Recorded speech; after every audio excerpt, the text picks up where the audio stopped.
നമസ്കാരം. നമുക്ക് electrostatic potential and capacitance എന്നതിലെ ഏതാനും പ്രോബ്ലംസ് ചെയ്യാം. ഇതിനു മുമ്പും 3 ക്വസ്റ്റ്യൻസ് ഞാൻ വർക്കൗട്ട് ചെയ്ത് തന്നിട്ടുണ്ട്. ലിങ്ക് ഡിസ്ക്രിപ്ഷൻ ബോക്സിൽ കൊടുത്തിരിക്കാം. എൻഡ് സ്ക്രീനായിട്ട് ഇട്ടേക്കാം, നോക്കിക്കോണേ. ക്വസ്റ്റ്യൻ വായിക്കുന്നു.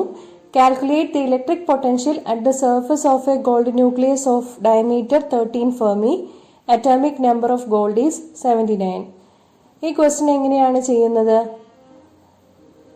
ചോദിച്ചിരിക്കുന്നത് ഇലക്ട്രിക് പൊട്ടൻഷ്യൽ കണ്ടുപിടിക്കാനാണ്. ഇക്വേഷൻ നമുക്കറിയാം, V = 1/4πε0 Q/R. അപ്പോൾ ആ ഇക്വേഷനിലേക്ക് സബ്സ്റ്റിറ്റ്യൂട്ട് ചെയ്ത് കൊടുത്താൽ മതി വാല്യൂസ്. 1/4πε0 അറിയാം, 9 × 10⁹ ആണ് അതിൻ്റെ ന്യൂമറിക്കൽ വാല്യൂ. പിന്നെ Q എന്താണെന്ന് അറിയണം, R എന്താണെന്ന് അറിയണം. ഇതിന് രണ്ടും വേണ്ട ഡേറ്റ തന്നിട്ടുണ്ട്. Q കണ്ടുപിടിക്കാൻ വേണ്ടിയിട്ട് അറ്റോമിക് നമ്പർ തന്നിട്ടുണ്ട്. അറ്റോമിക് നമ്പർ അറിയാമെങ്കിൽ ചാർജ് Q = Z ആയിരിക്കും. E is the electronic charge, so Q = ZE = 79 × 1.6 × 10⁻⁻19 coulomb. R എന്നത് ഡിസ്റ്റൻസ് ആണ്. നമ്മുടെ കേസിൽ അത് ഗോൾഡ് ന്യൂക്ലിയസിന്റെ റേഡിയസ് ആണ്. ഡയമീറ്റർ തന്നിട്ടുണ്ട് 13 ഫെർമിന്ന്. അപ്പോൾ റേഡിയസ് 6.5 ഫെർമി ആയിരിക്കും. ഒരു ഫെർമി 10⁻⁻15 മീറ്റർ ആണ്. വാല്യൂസ് എല്ലാം SI സിസ്റ്റത്തിലാണ് സബ്സ്റ്റിറ്റ്യൂട്ട് ചെയ്യേണ്ടത്. അങ്ങനെ V = 1/4πε0 Q/R സബ്സ്റ്റിറ്റ്യൂട്ട് ചെയ്ത് കൊടുക്കുമ്പോൾ നമുക്ക് ആൻസർ കിട്ടും 1.75 × 10⁻7 വോൾട്ട് എന്ന്. ഓക്കെ, ഈ 10⁻7 വോൾട്ടിനെ 10⁻6 വോൾട്ടിനെ മെഗാ വോൾട്ട് എന്ന് കൊടുക്കാൻ പറ്റും. അങ്ങനെയാകുമ്പോൾ ആൻസർ 17.5 മെഗാവോൾട്ട്. മെഗാവോൾട്ട് എന്ന് എഴുതുമ്പോൾ ക്യാപിറ്റൽ M ക്യാപിറ്റൽ V എന്ന് സിമ്പിൾസ് ആയിട്ട് കൊടുക്കാം. അതല്ലെങ്കിൽ മെഗാവോൾട്ട് എന്ന് എല്ലാം സ്മോൾ ലെറ്റേഴ്സിൽ കൊടുക്കാം. ഇവിടെ എഴുതിയിരിക്കുന്നത് മെഗായുടെ M ക്യാപിറ്റൽ ആണ്, അത് തെറ്റാണ്. മെഗാ എഴുതുമ്പോൾ സ്മോൾ M ആയിട്ട് വേണം എഴുതാൻ. ഓക്കെ, പ്രോബ്ലം മനസ്സിലായി കാണുമെന്ന് വിചാരിക്കുന്നു. അടുത്ത ക്വസ്റ്റ്യൻ ഡിസ്കസ് ചെയ്യാം. ക്വസ്റ്റ്യൻ ഇതാണ്. A parallel plate capacitor with air between the plates has a capacitance of 8 picofarad. What will be the capacitance if the distance between the plates is reduced by half and the space between them is filled with a substance of dielectric constant 6? ക്വസ്റ്റ്യനിൽ നിന്ന് നമുക്ക് മനസ്സിലാക്കാം, ഇതൊരു parallel plate കപ്പാസിറ്ററിന്റെ കേസാണ്. Parallel plate capacitor എന്ന് പറയുമ്പോൾ air between the plates വരുമ്പോഴുള്ള ഇക്വേഷൻ C = ε0 A/d ആയിരിക്കും. അപ്പോൾ C = ε0 A/d എന്ന പാരലൽ പ്ലേറ്റ് കപ്പാസിറ്ററിന്റെ കപ്പാസിറ്റൻസ് വാല്യൂ തന്നിരിക്കുന്നത് 8 പിക്കോഫാരഡ് ആണ്. Okay, so C = 8 picofarad. ഇനി എന്താ പറഞ്ഞിരിക്കുന്നത്? ഇനി കപ്പാസിറ്റൻസിന് വ്യത്യാസം വരികയാണ്. എങ്ങനെയാ വ്യത്യാസം വരുന്നത്? രണ്ട് പ്ലേറ്റുകൾക്കിടയിലുള്ള separation D is reduced by half. So new value of separation D = D/2 and the space between them is filled with a substance of dielectric constant 6. നേരത്തെ ε0 മാത്രം കൺസിഡർ ചെയ്താൽ മതിയായിരുന്നു. ഇപ്പോൾ ഒരു ഡൈലക്ട്രിക് അല്ലെങ്കിൽ ഇൻസുലേറ്ററും കൂടി വരുമ്പോൾ അതിന്റെ വാല്യൂ കൂടി കൺസിഡർ ചെയ്യണം.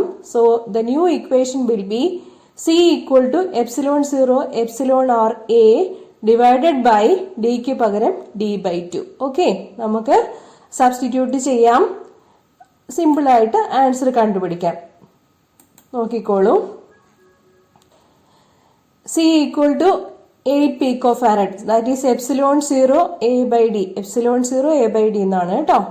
C' എന്നുള്ളത് ഡൈലക്ട്രിക് കൂടി വരുമ്പോൾ ഇക്വേഷൻ മോഡിഫൈ ചെയ്യും. ε0 εr A/d. εr വാല്യൂ ആണ് ഡൈലക്ട്രിക് കോൺസ്റ്റന്റ് 6 എന്ന് തന്നിരിക്കുന്നത്. D എത്രയാകും? D/2 ആകും.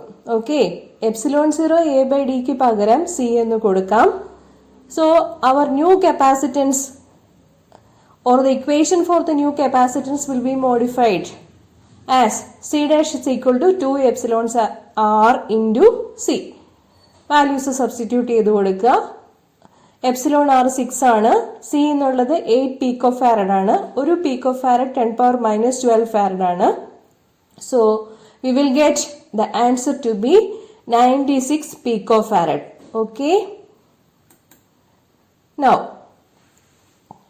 another question. A 12 picofarad capacitor is connected to a 50 volt battery. How much electrostatic energy is stored in the capacitor? Okay.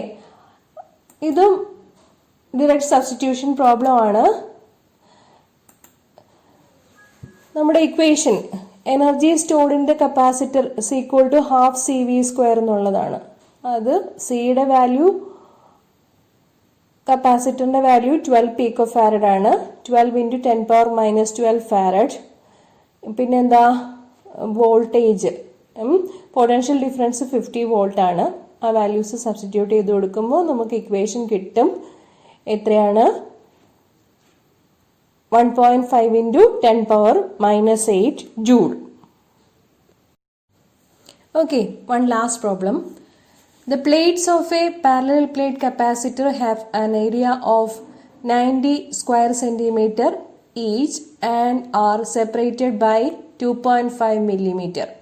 The capacitor is charged by connecting it to a 400 volt supply. How much electrostatic energy is stored in the capacitor? View this energy as stored in the electric field between the plates and obtain the energy per unit volume U. Hence, arrive at a relation between U, അതായത് U എന്നാണ്, YOU അല്ല, electrostatic potential energy U ആണ്, and the magnitude of the electric field E between the plates. Okay. നമുക്ക് electrostatic potential energy കണ്ടുപിടിക്കാനുള്ള equation E equal to half C V square ആണ്. Parallel plate capacitor ആയിരിക്കുമ്പോൾ സിയുടെ value ε0 A/d ആയിരിക്കും. Okay, ε0 എന്ന് പറയുന്നത് permittivity of free space 8.85 into 10⁻⁻12. എയുടെ value, പ്ലേറ്റിന്റെ ഏരിയ 90 സ്ക്വയർ സെന്റിമീറ്റർ ആണ്. അതിനെ സ്ക്വയർ മീറ്ററിലേക്ക് മാറ്റുമ്പോൾ 10⁻⁻4 മീറ്റർ സ്ക്വയർ ആയിട്ട് മാറും. ഡിയുടെ വാല്യൂ എത്രയാ? 2.5 മില്ലിമീറ്റർ ആണ്. മില്ലിമീറ്ററിനെ മീറ്റർ ആക്കുമ്പോൾ 10⁻⁻3 മീറ്റർ ആകും. പൊട്ടൻഷ്യൽ ഡിഫറൻസ് ബാറ്ററി സപ്ലൈ തന്നിട്ടുണ്ട് 400 വോൾട്ട് ആണെന്ന്. When you substitute the value, you will get the answer 2.5 into 10⁻⁻6 joule. Okay. ഇനി അതാണ് ഫസ്റ്റ് പാർട്ടിന്റെ answer. How much electrostatic energy is stored in the capacitor? Energy E equal to half CV square. Cക്ക് പകരം ε0 A/d into E square. Values substitute ചെയ്ത് കൊടുത്തു. ഇനി എന്താ പറഞ്ഞിരിക്കുന്നത്? എനർജി പെർ യൂണിറ്റ് വോളിയം കണ്ടുപിടിക്കാനാണ് പറഞ്ഞിരിക്കുന്നത്. Arrive at a relation between U, energy per unit volume, and the magnitude of electric field between the plates. Okay, അപ്പോൾ energy half C V square ആണ്. Energy per unit volume U ആണ്, capital U വെച്ചിട്ടാണ് represent ചെയ്യാറുള്ളത്. നമ്മുടെ equation U equal to half C V square energy by volume area into separation എടുക്കുമ്പോൾ നമ്മൾ കിട്ടുന്നത് ഇങ്ങനെയായിരിക്കും. ഹാഫ് ഇൻറ്റു സിക്ക് പകരം ε0 A/d. ഓക്കെ, പിന്നെ വി സ്ക്വയറിൻ്റെ വാല്യൂ അങ്ങനെ തന്നെ കൊടുത്തു. പിന്നെ ഡിനോമിനേറ്ററിൽ AD ഉണ്ട്. ഏതൊക്കെ വാല്യൂസ് ആണ് ക്യാൻസൽ ചെയ്ത് പോവുക? ക്യാൻസൽ ചെയ്ത് പോകുന്നത് ക്യാപിറ്റൽ എ രണ്ടും ക്യാൻസൽ ആയിട്ട് പോകും. പിന്നെ വരുന്നത് half ε0 V square by D square എന്നാണ്. V square by D square, what is V? V is potential, D is separation. Electric field എന്ന് പറഞ്ഞാൽ വി ബൈ ഡി ആണ്. Okay, potential difference divided by D, separation അല്ലെങ്കിൽ distance. അപ്പോൾ നമ്മുടെ equation ഇപ്പൊ ഏതിലാണ് കിട്ടി നിൽക്കുന്നത്? Half epsilon 0 V square divided by D square. V square divided by D സ്ക്വയറിന് പകരം ഇ സ്ക്വയർ എന്ന് കൊടുത്തു കഴിഞ്ഞാൽ energy density, energy per unit volume U കിട്ടുന്നത് ഹാഫ് എപ്സിലോൺ 0 ഇ സ്ക്വയർ എന്നായിരിക്കും. ഇതാണ് നമ്മളോട് കണ്ടെത്താൻ പറഞ്ഞിരിക്കുന്ന റിലേഷൻഷിപ്പ്. ഓക്കെ, മനസ്സിലായി കാണുമെന്ന് വിചാരിക്കുന്നു. ചെയ്തു നോക്കണം. Thank you.